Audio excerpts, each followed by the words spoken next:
budget, but we're here today to talk about something that I think is in some ways more important, certainly just as important, but far more infuriating, disgusting, and I think it is very important people understand when people in Albany and people back home talk about misplaced priorities. What we're here to talk about today, I think, highlights that in a way that is crystal clear and should enrage every New Yorker. So, two incidents that I want to touch on, and I'm going to have my colleagues who are here speak far more articulately than I will. But last night there was a vote in the city of Ithaca, in my colleague Senator Tom O'Mara's district, to defund their police department.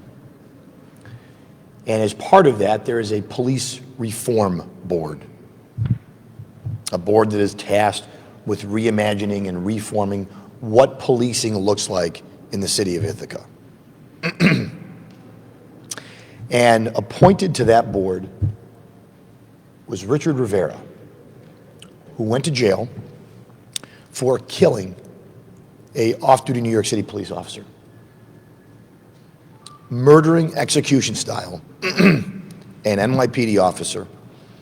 He went to jail, convicted for it, was released, and he was appointed to the police reform board in the city of Ithaca as if he has anything to offer on police reform. A cop killer is part of police reform, as if he's going to offer some great policy initiative or idea. I can't think of a greater insult to the victim's family, to our members of law enforcement who serve today. And we've moved beyond defunding. Now we're putting people who've murdered cops on these boards to offer their thoughts on how we move forward. It's disgusting. It angers me. And it should anger everybody. Richard Rivera doesn't know the first thing about public safety. He doesn't know the first thing about how to be a good police officer. He can tell you about conditions maybe inside jail. He can tell you what it felt like to stand over a dying cop and execute him. But he can offer nothing. And he does offer nothing to the idea of police reform. He was appointed because currently the left in this state and in this country believes in shock value. Let's put Richard Rivera on the board. That'll get some headlines. That'll send a message that we're as radical as possible. Our conference has railed against so-called police reform, which is really nothing more than the dismantling of the public safety infrastructure in this state and in this country. And we've seen the results of these policies. So it's not just Richard Rivera. Yesterday, or 2 days ago in New York City, a 65-year-old Asian woman was brutally attacked by a young man, Brendan Elliott, who was released from jail as part of the laws that were passed in this state. This person was in jail for stabbing and burning his mother back in 2002. Not exactly like a youthful indiscretion kind of a crime. Released, and what happens? Surprise. He brutally attacks a 65-year-old Asian woman. And I say 65-year-old Asian woman because there's been a lot of talk recently about attacks against Asian Americans and hate crimes against Asian Americans. When this happened, where were my colleagues across the aisle? Silent. They were silent. I don't know, maybe it doesn't fit their narrative. Maybe that specific attack doesn't fit their narrative. Maybe because this person was out, released because of policies that they enacted. Maybe that didn't fit their narrative. When we talk about public safety, when I talk about it, when my colleagues talk about it, when Senator White, Senator O'Mara, Senator Akshar, when we talk about it, We're not advocating for public safety for one group. We're advocating it for all groups, all New Yorkers. All New Yorkers are less safe today because of the policies enacted by the Democratic majorities in this capital, including Asian Americans. You want to protect Asian Americans? Keep killers locked up in jail. That's a good way to start. So at this time, I want to turn it over to my colleague, our deputy leader in the Senate, Senator Andrew Lanza.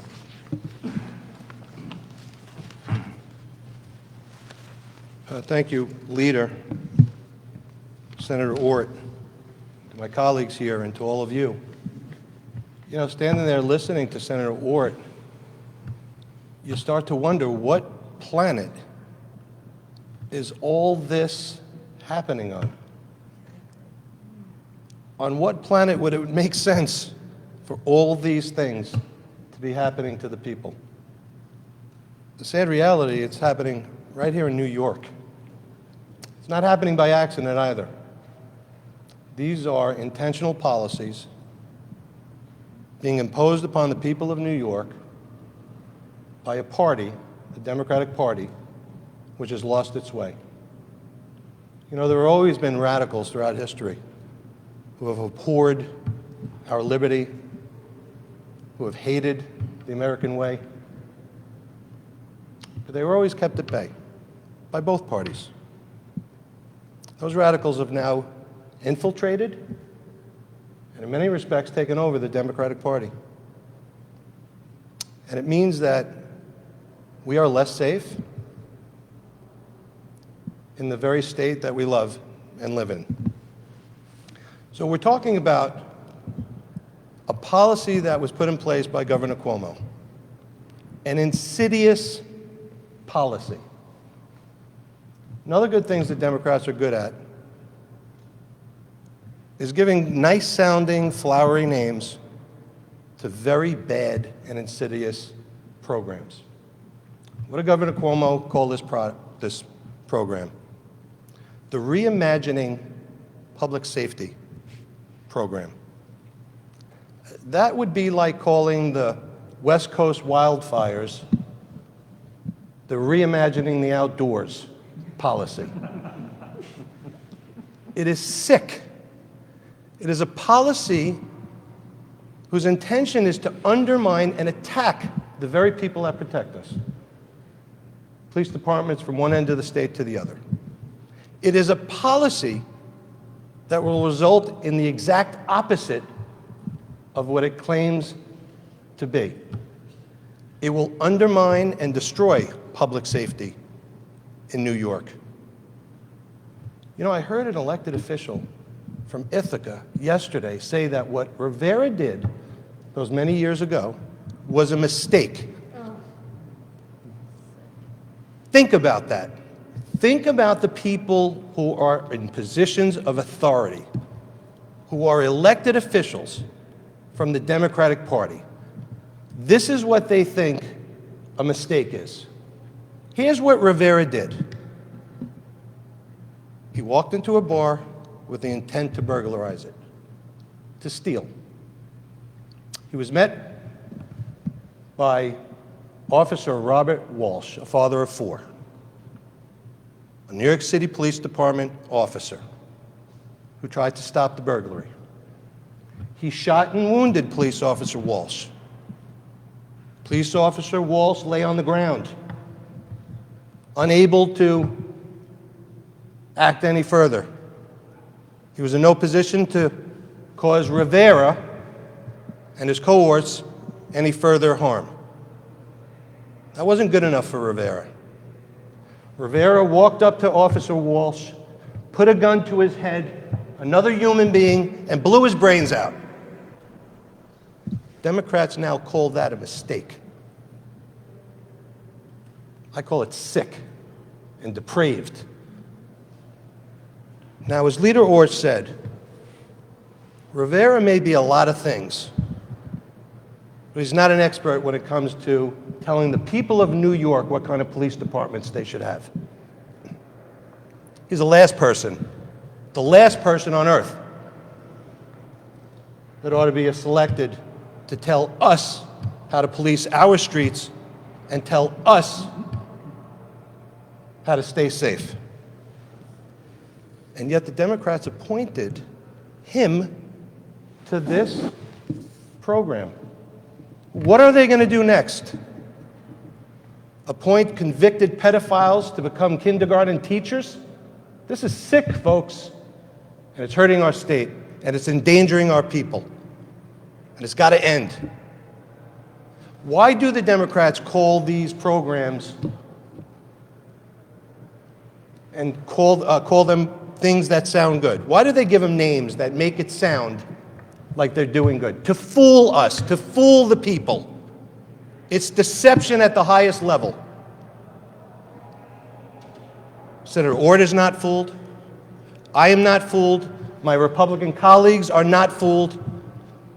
And I pray, and I hope that more and more, and sooner rather than later, New Yorkers will stop being fooled. I pray that New Yorkers will begin to wake up and stand opposed to these sick and dangerous policies. New York is on a downward trajectory. Just look, don't listen to me, Senator Ort, and my colleagues. Look out the window. Walk around the streets of your neighborhoods. 2 years ago, they enacted a policy, our colleagues across the aisle, they called it reform and justice. What was the result? The highest increase in crime in the history of the state of New York. Does anyone believe that is justice? Does anyone truly believe that is reform? It's not. It's dangerous, and it's got to stop.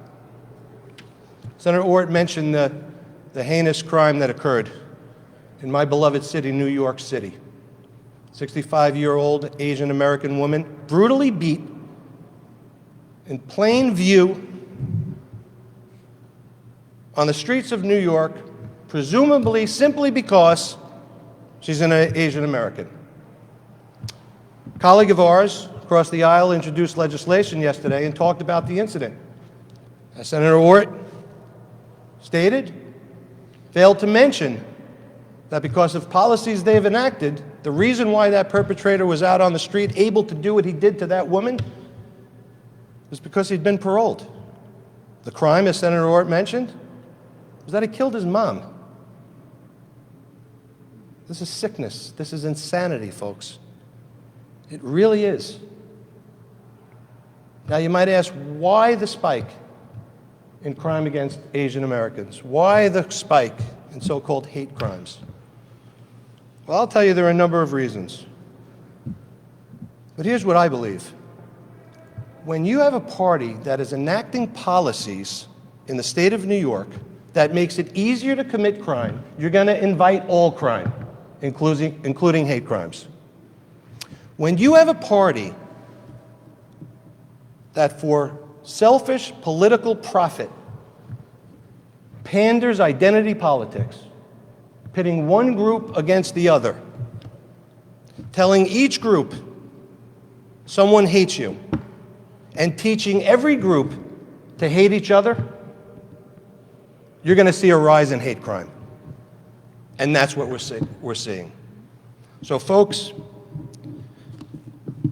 I'm glad Senator Ort is our leader because he gets it. I'm glad I have the privilege of working with the people you see here because they get it. We're not going to quit the people of New York. We're not going to back down.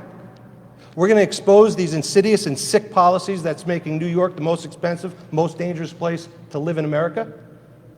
And we're going to fight with our last breath to turn it around.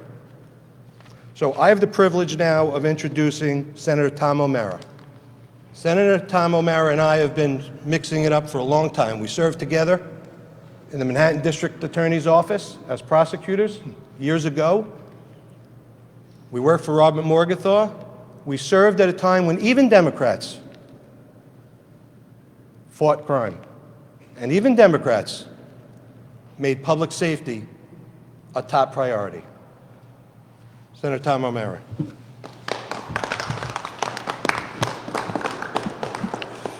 Thank you, Senator Lanza, Leader Ort.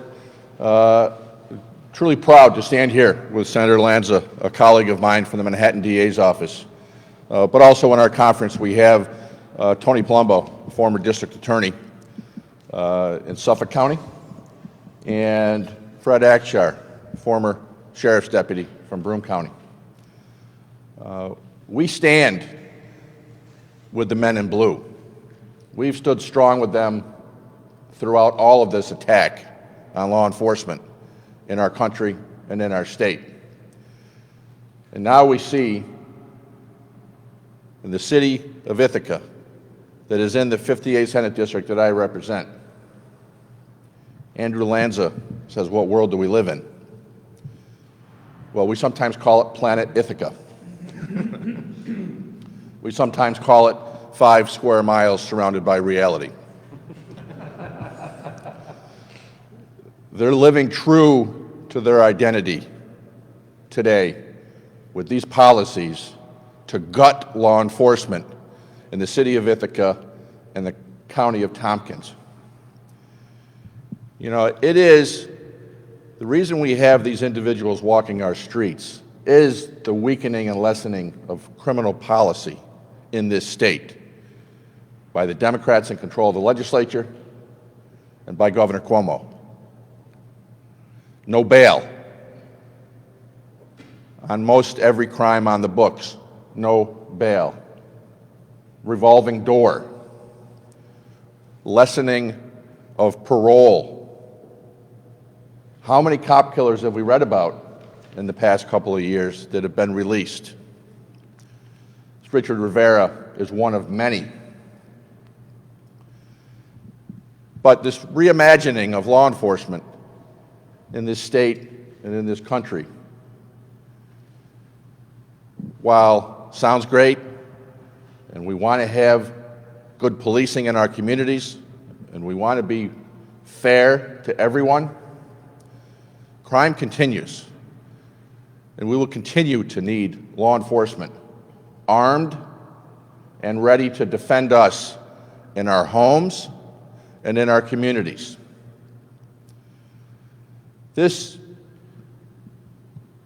reimagining of the City of Ithaca Police Department and eliminating a great number of police officers to have unarmed civilians responding to police calls will only end one way, and it's not going to be good for either the victim of a crime or that unarmed civilian responding to a complaint. You know, we found out Monday evening through a New York Post report that this Richard Rivera was serving on the City of Ithaca and Tompkins County Joint Task Force on Reimagining Police.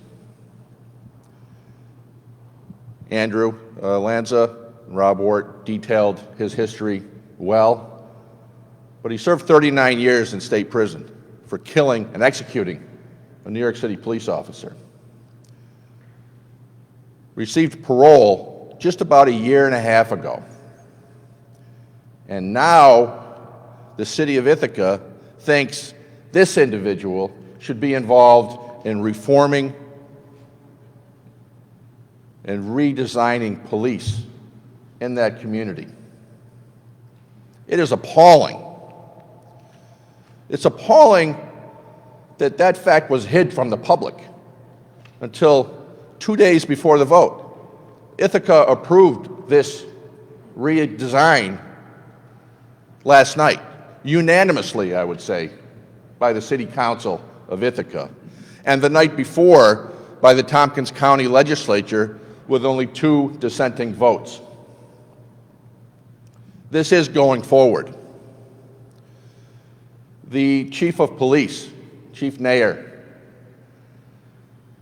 is disgusted by this, as is all law enforcement in Tompkins County and across the state of New York, that this individual is allowed to serve in any capacity on redesigning Ithaca's police department.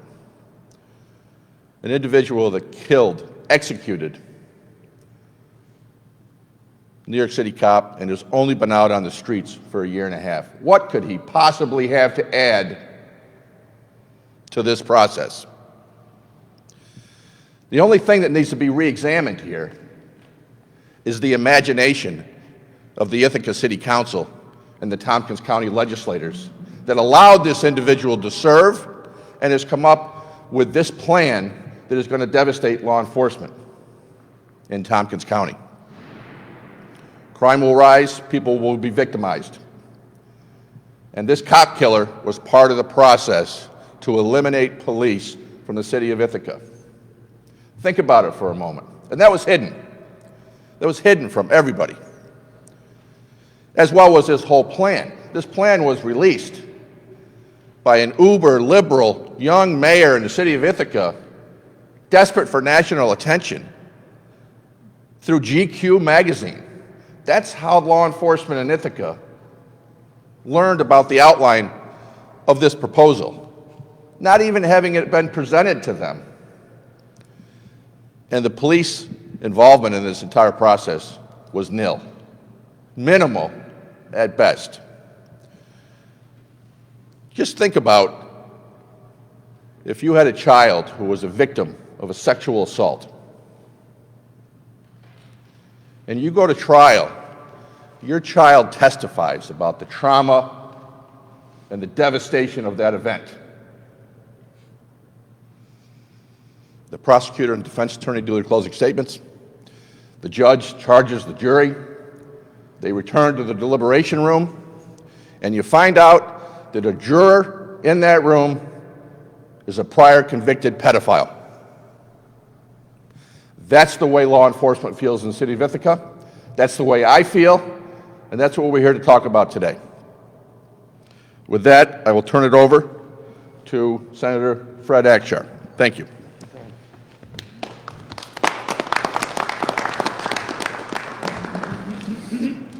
Senator O'Mara, thank you very much. Leader Ort, on behalf of our entire conference and the millions and millions of New Yorkers that we represent, allow me to personally thank you. Because under your leadership, this conference has ensured that public safety remains at the forefront of our mind. It remains at the forefront of our advocacy. And it was said earlier by Senator Lanza, we will continue to advocate for the people keeping us safe if it is the last thing that we do.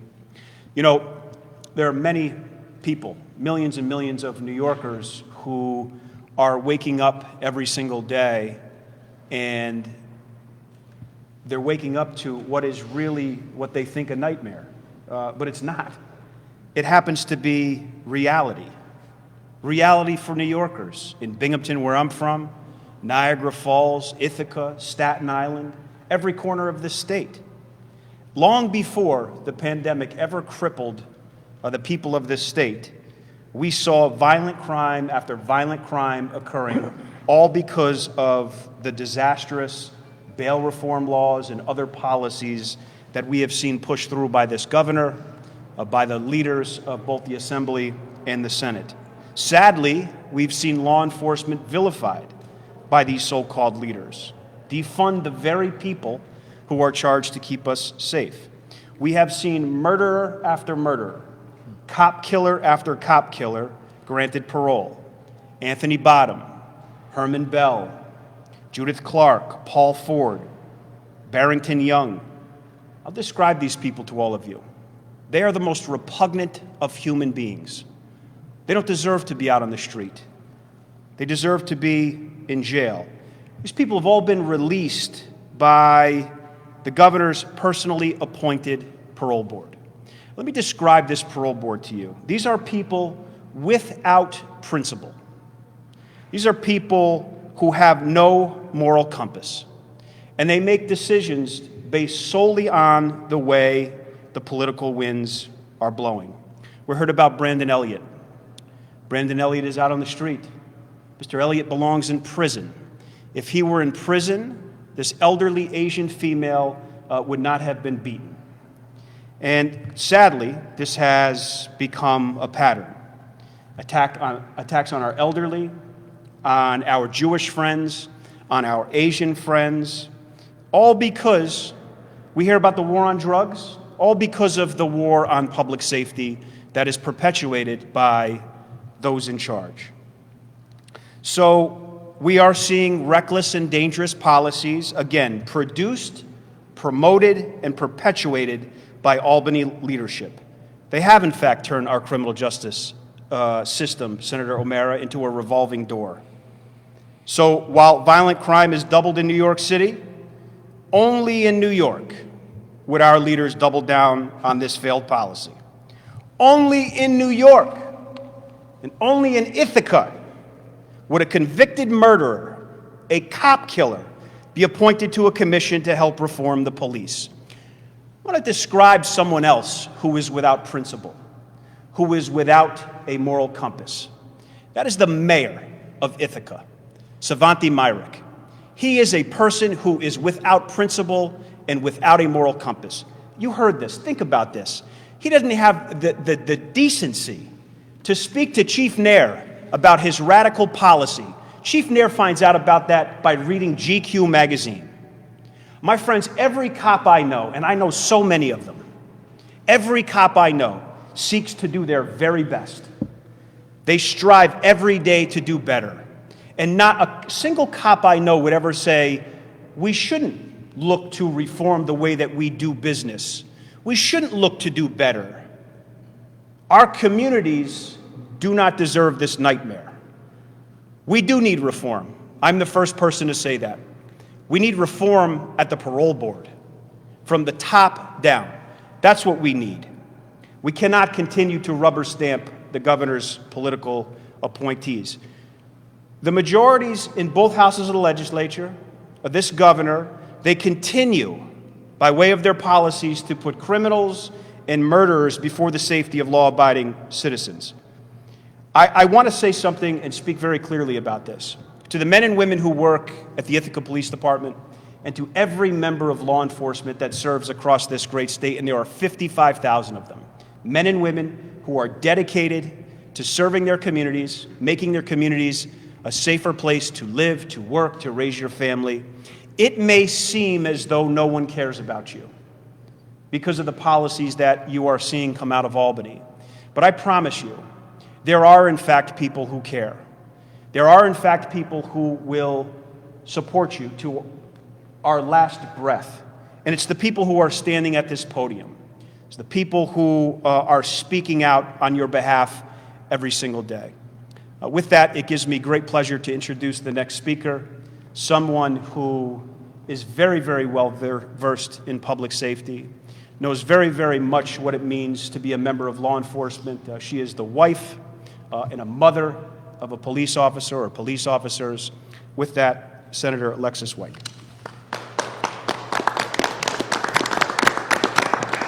Thank you, Senator Akshar. And I want to thank the members of my conference who have served in law enforcement, because it's important to get a big, broad perspective. This topic hits home like nothing else. As a mom and a wife of police officers, I can tell you, these individuals always strive to do a better job. They make life choices to make sure that they're doing what's right, whether they're on duty or off duty. They've gone through police training. They don't shy away from body cameras. They don't shy away from continuing education programs. They're all for it. When you say we want to have a reform or a reimagine, I don't want to reimagine what's in the head of Richard Rivera. I saw it, we saw it, and that's what landed him behind bars. I don't need his imagination in trying to keep our communities safe. It's not going to work. I don't want a reform board that's going to say, let's bring criminals in and see what they think. Because the rest of us who live in our community who are not criminals don't want to know what's in their head and don't want to know their opinion. We want our communities to be safe for our children, for our families, for our day-to-day as we walk from place to place, as we drive from place to place. Because despite the disgusting police reform that's been out and about, I want to tell you what regular police officers do on a daily basis. They change tires, they help motorists, they help individuals who can't find their children. They're out there in public doing good things, good deeds every day, even if it costs them their own personal time. I can tell you for a fact that we've got police officers who, my husband was injured because he was helping a motorist. He was on the side of the road. And we've got more crime now. We've got people who are distracted by their cell phones. We now have people who are going to be smoking marijuana and high behind the wheel. We have more danger than ever. We need our police officers out there safely protecting us. When they pull someone over, it's not an attack on that person. Clearly, they're trying to keep the roads safe. Sometimes we need reminders that, hey, you're driving too fast. You're not paying attention to the road. Put your cell phone down. These are regular reminders. Our police officers are not opposed to reform. In fact, a lot of the reform that has been proposed is already in place. These are things that are already happening. Identifying yourself. I don't know a police officer who doesn't approach a car and doesn't identify themselves. No police officer I know is going to object to reform. They're always open to continuing to build a better relationship with their community. Let's bring community members in who are part of the community, who are trying to do better things for the community. We don't need criminals giving their 2 cents on how to protect our families. I don't want their opinion. I don't need their opinion. And I don't think anyone in this conference wants to hear what someone who not just shot someone, but stood over a man and executed him for no reason. If you're telling me that a man who at 16 years old has no qualms about putting a bullet in someone's head is reformed by the age of 56, I'm going to disagree with you. I'm going to say that individual is evil to the core and is beyond reform. I'm going to say that if he's now doing advocacy, good for him. You have no place on the reform board or the Reimagine board on how police department can work with our communities. Our communities are open and always have been open to working with police departments. I know in my district we have police departments that actually go out and play basketball with the kids. They spend lots of time in the parks. They try to make sure that they're building this great community feeling between the individuals of that district and the police department, and it's worked for a very long time. Police reform that the majority Democrats have passed have caused nothing other than release of criminals into public. They've raised the crime rate. They've made it so unsafe for us, and yet they can't strive to do more. They can't seem to get enough. I wonder where it stops. When does it stop? We're making drugs legal. We've been spending trillions of dollars fighting the war against drugs, fighting opioids, and yet we're going to legalize marijuana and let people go at it. And then we're going to rip apart our police department and say, well, you're not doing a good enough job in protecting us. How many times did we hear the governor say the police departments aren't doing enough to protect us after they passed police reform? After they passed a bill that took away the tools for our police officers to do their job, they then criticized them and said, you're not doing a good enough job. This is our governor, a man who's being accused of quite a few crimes, actually, and this is where we're going with this. Ithaca has no business putting criminals on the Reimagine board. No town, no county has any business putting criminals to reimagine police reform. I was on a Zoom call recently when someone said, I want to make sure that people who've had judgments against police departments are put on the board to reimagine their police department. Just because you had a good lawyer and you won your judgment doesn't mean you're not a criminal and doesn't mean you weren't guilty of what you did. And if you're that person, you don't belong on the board. We need good individuals to work for our communities. And once again, I want to say, I'm so proud of my conference for what they've done and what they've put forward, the good bills that they've brought forward that have been pushed to the side and haven't been passed or even entertained. I want to see good police reform moving forward. I want to see good police bills, pro-police bills, and I want to see them passed. Because my Democratic colleagues on the other side of the aisle have, once they've passed all of these horrible bills, we haven't heard a word from them. Where do they stand? Are they proud of what they've done? Do they regret the decisions they've made? We have yet to hear from them. It's been a year. Where are you? What do you have to offer those individuals who've lost their families? Anyone who's been murdered, executed, run over, where are you? What do you have to say? We haven't heard from you. That's unacceptable. You represent your district. You represent New York State. We want to know what you have to say about this. Are you proud of the decisions you've made? Because we're not. And we want it changed. And it's time to bring change. And with that, Senator Ort, thank you so much. Thank you, Senator White. So we'll wrap up. There was something I did want to drive the point home that this is, Senator Lanza, I think, said it best when he said this is deliberate. The things we're talking about here today, the two things, a cop killer was deliberately appointed to a police reform board. It's not an incidental thing. It's not, oh, and he's a cop killer. That's why he was put on the board, because he's a cop killer. Think about that for a second. And then when we talk about crime and hate crimes against, how do we reduce crime against Asian Americans? And we heard a lot about after the shooting in Georgia. And we should, by the way, we should worry about increasing crime against Asian Americans or any other group of New Yorkers. And yet we have a policy where you have a criminal who's out on the street who attacks a 65-year-old Asian American woman, and the very people who put out emails and government mail suggesting that the only reason there's an increase in attacks on Asian Americans is the Republican Party. That was said, and I take great umbrage at it. Apparently this guy must not be a Republican, or they must not think he's a Republican, because they were dead silent on his attack on a 65-year-old Asian woman. Because the truth is, they're just as cowardly as him. Members of the majority, including the other night, have stood up on the Senate floor and called for the defunding of police. Some have called for the decriminalization of the possession of any drug. That was just the other night.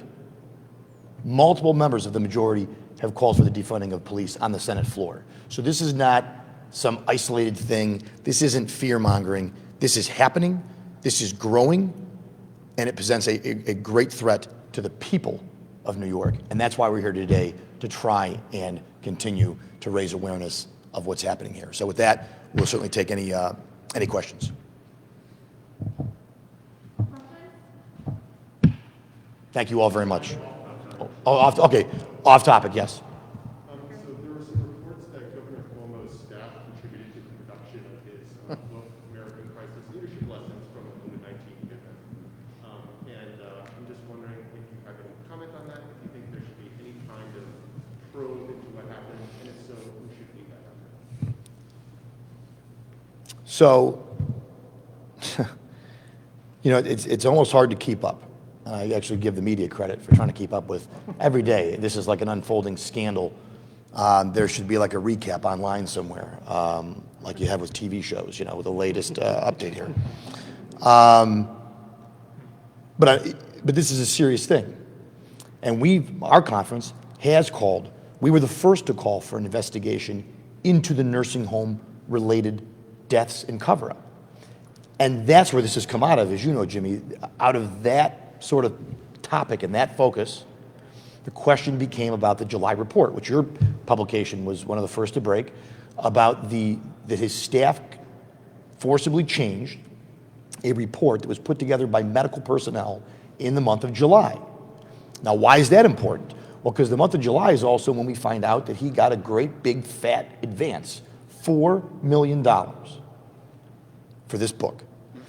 Now, I find that objectionable, as I'm sure a lot of New Yorkers do, because at a time when millions of New Yorkers were losing their livelihoods, were losing their lives, he was profiting off of that. And when you read the story, the Jacob letter clearly said, you can't write a book about your duties as governor. It said that, and that is what they said. You can write a book, a fictional book. Now maybe he views this as fiction, and it should be.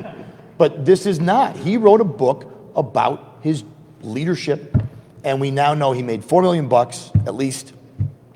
And it was after. The question, I think, was, where is the publisher? If I was the publisher, I would demand that money back. Because that money was sent to him, predicated on one narrative that we now know. Let me put it this way to you. If today he went to Crown and said, I'd like to write a book about my handling of the pandemic, he wouldn't find any takers, not one. And that's why they've discontinued the publishing of the book. So, yes, I would like a probe. I think this can be wrapped. Look, this can be done.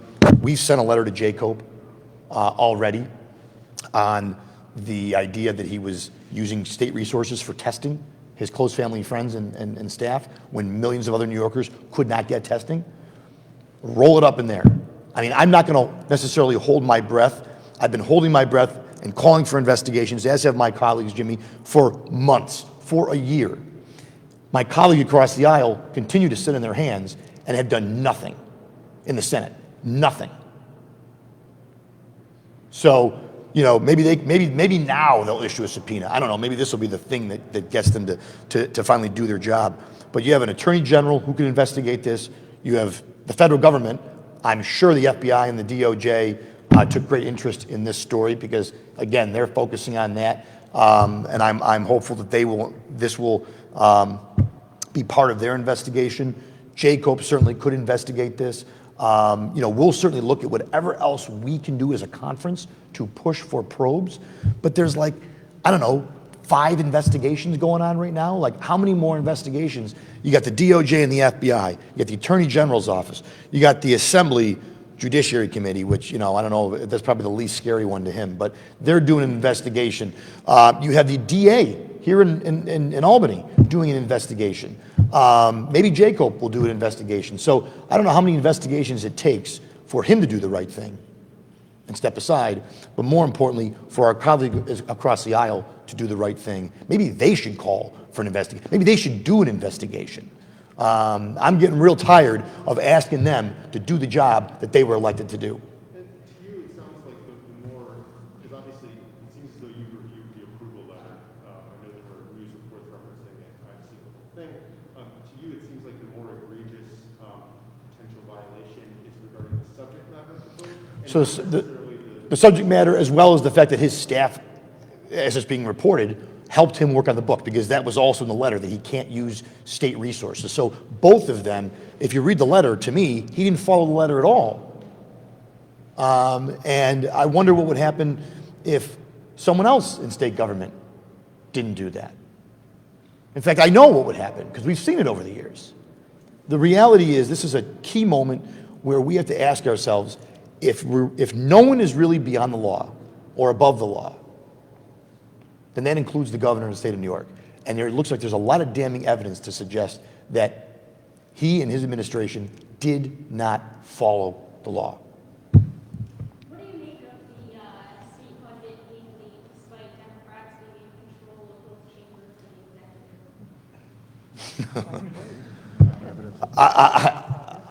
executive? Maybe that's why it's late. You know, I don't know. I think it shows you that that no matter who's in charge here, they're pushing for record tax increases, record spending.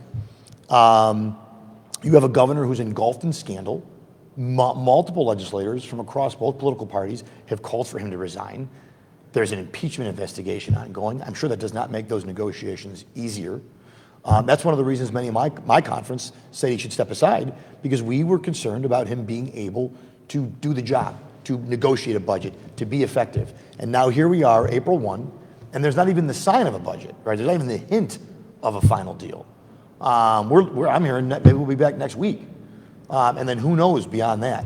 And so I think that this is a great example why we were some of the earliest ones to call for him to step aside. It hasn't happened. He's dug in. The budget's late. Any way you slice it, the budget is now late. And it's very likely, in my view, that we'll have a late budget and a bad budget. It used to be that if you maybe had a good budget late, that was better than an on-time budget that was bad.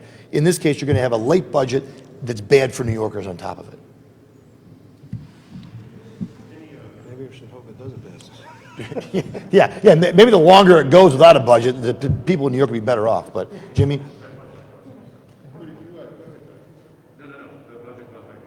Okay, just, tax increases are on the table here. The executive initially offered 1.5 billion, the legislature is each in close to 7 billion.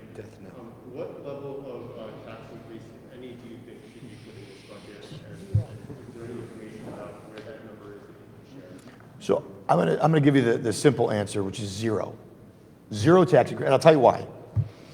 And we had this discussion, I'm certain you and I did and others, before the federal stimulus bill. Because there was a question about would the state have a real big budget gap and how would we be able to provide critical services, mental health services, and services that people need ever even more so in this pandemic. What we now know is the revenues were better than forecasted, which at this point, any numbers the governor puts out shouldn't shock anyone when they're wrong or they're not what he said they were. But the revenues are better. The economy, in spite of the lockdowns, in spite of the restrictions, in spite of all that our small businesses have had to deal with, the revenues, they've struggled, the revenues have still come in, sales tax has still been better than predicted.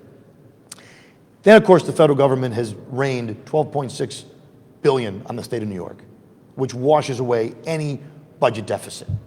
The governor's own budget director said there is no budget gap that needs to be closed with tax increases. And the Democrats in both the houses have said, we want to raise taxes out of political principle. They're not interested. This was never about closing a budget gap or being fiscally responsible.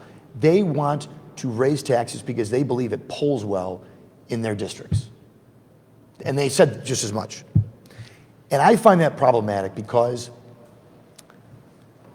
you know, sometimes as leaders, what polls well doesn't mean that it's the best policy. And as leaders, it's our job to explain to people why we're doing things, not just to say, well, I got to poll back. I mean, crime doesn't poll well, and that doesn't seem to bother them.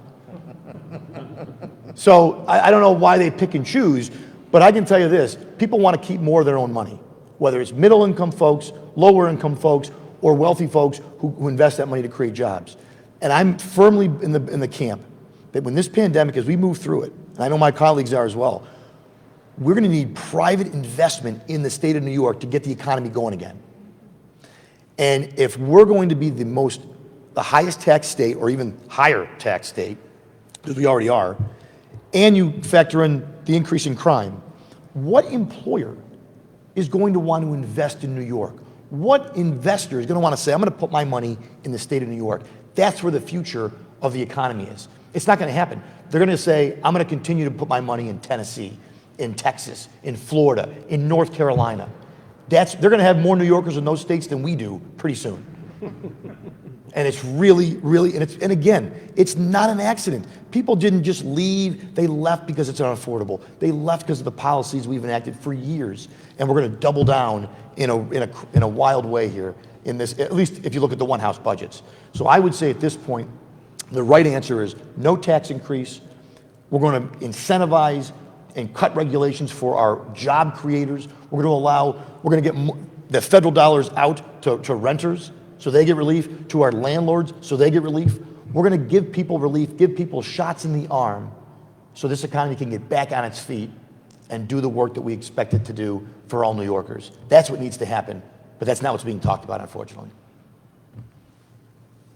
Okay. Thank you, everybody. Thanks, buddy.